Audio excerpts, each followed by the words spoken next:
Hello दोस्तों, कैसे हैं आप सब। उम्मीद करती हूँ आप सब अच्छे होंगे। दोस्तों, सीरियल तुमसे तुम तक के आगे आने वाली कहानी में अब आप देखने वाले हैं कि आर्य घर लौट के आ जाता है और वहीं पे अन्नू काफ़ी ज़्यादा परेशान हो चुकी है राजनंदिनी को लेकर। आर्य अन्नू को बहुत ज़्यादा टेंशन हो रही है। उन्हें लग रहा है कि पता नहीं अन्नू कैसे ये सब कुछ देख रही है। तो आर्य यहाँ पे अन्नू के कुछ के लिए सरप्राइज़ प्लान करता है। वो अचानक से कमरे में आते हैं और अन्नू वो गोद में उठा लेते हैं। उसको कुछ पल के लिए शांत करने के लिए अन्नू यहाँ पे शर्मा जाती है और कहती है कि सर आप ये क्या कर रहे हैं। तो यहाँ पे आर्य सर कहते हैं कि क्यों, अपनी पत्नी को ही तो गोद में उठा रहा हूँ, इसमें इतना सोचने की क्या बात है। और यहाँ पे अन्नू को गोल गोल घुमाने लगते हैं, उसके साथ डांस करते हैं, रोमांटिक हो जाते हैं। अन्नू बहुत ज़्यादा खुश हो जाती है कि आर्य सर इस तरीके से देख कर।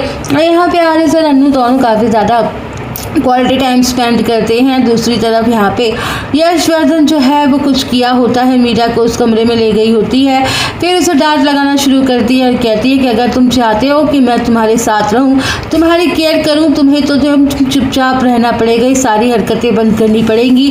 लोग देखेंगे तो फिर मेरे बारे में क्या बोलेंगे। तो फिर यहाँ पे उसे डराने धमकाना शुरू कर देती है और कहती है कि रुक जाओ, कुछ भी हो जाए इस अन्नू को तो ना आर्य सर से मैं दूर करके रखूँगी।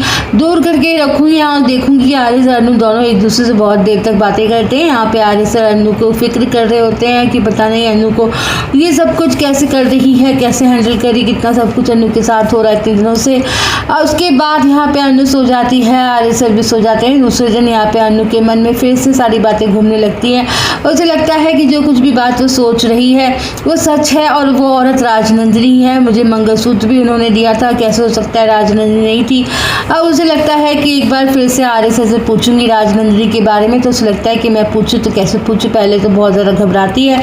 फिर उसे पता होता है कि अगर मैं आर्य सर से कुछ भी पूछूंगी तो गुस्सा ही हो जाएंगे, मुझे नहीं बताएंगे। फिर अन्नू यहाँ पे आर्य सर के पास जाती है, हिम्मत करते हुए कहती है कि आर्य सर एक बार आप मुझे राजनंदिनी के कमरे में लेकर चलिए ना, शायद उनकी वहाँ कोई फ़ोटो होगी। आर्य सर कहते हैं कि इस घर में राजनंदिनी की एक ही फ़ोटो नहीं है, तो मैं तुम्हें कैसे दिखाऊँ। अन्नू कहती है कि लेकिन कमरे में तो हो सकती है ना, आप एक बार मुझे चेक करा दीजिए। आर्य सर गुस्से में आते हैं और कहते हैं कि तुम क्या यहाँ पे जिद करके पकड़ी हुई हो। अन्नू फालतू की जिद करना बंद कर लो और जो चीज़ पॉसिबल नहीं है वो नहीं हो सकती। आर्य सर गुस्से में चले जाते हैं कमरे से।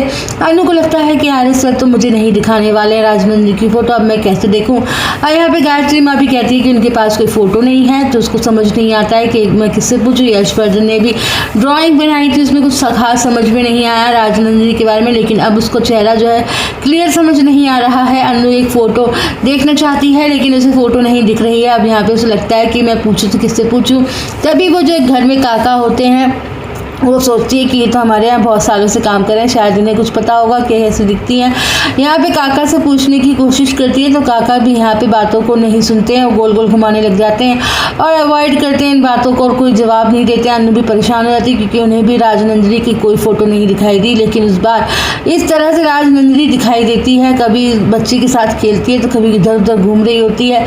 अब उसको समझ में नहीं आ रहा। पहले तो इन सबका मन में बहुत सवाल उठ जाते हैं। यहाँ पे देखेंगे अन्नू जो है वो सोचेगी कि मैं उस कमरे में खुद जाकर नहीं देख सकती हूँ, लेकिन मैं किसी की तरीके से यहाँ पे जाने की कोशिश ज़रूर कर सकती हूँ। वो कैसे देखती है, यहाँ पे यशवर्धन से कहेगी कि एक बार आप ड्राइंग बनाने के लिए यहाँ पे देखेंगे आने वाले वक्त में यहाँ पे जो मिलेगा राजनंदिनी कैसे दिखती है, ये खुद राजनंदिनी अन्नू को दिखाएगी। यहाँ पे अन्नू को पता चलेगा आने वाले टाइम में कि राजनंदिनी की जो अभी जो रीबर्थ हुआ है यानी कि रिकार्नेशन वो खुद ही है। अभी फ़िलहाल अन्नू कुछ नहीं पता कर पा रही है, लेकिन इस बात का पता चल जाएगा। अन्नू के अंदर बार बार राजनंदिनी आना शुरू हो जाएगी। फ़िलहाल अन्नू ठीक ठाक है, उसके साथ ऐसा कुछ नहीं हो रहा, लेकिन आने वाले टाइम में ये सब कुछ भी होना शुरू हो जाएगा। यहाँ पे अन्नू के सामने सारी सच्चाई आएगी। अन्नू खुद राजनंदिनी है जिसका यहाँ पे पुनर्जन्म हुआ है कुछ बातों के लिए।